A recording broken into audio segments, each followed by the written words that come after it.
Hey guys, welcome to my channel. Today let's learn how to make quick mushroom potato stir fry.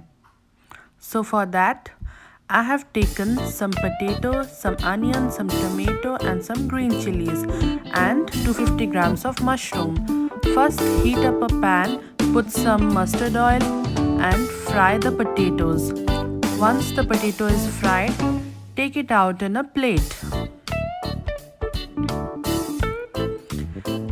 Now in the same kadai, put some cumin seeds, put some onion, green chili, stir fry it for some seconds and then put all the mushrooms.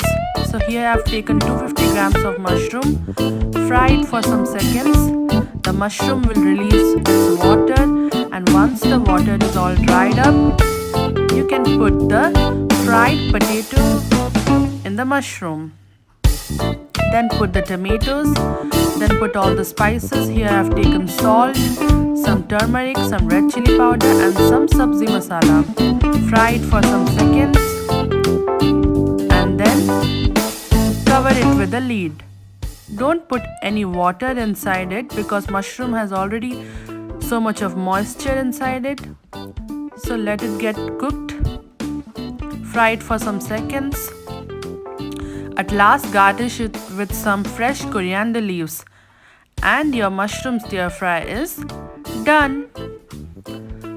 So please do try this recipe and like, share, subscribe and comment down below. Thank you for watching.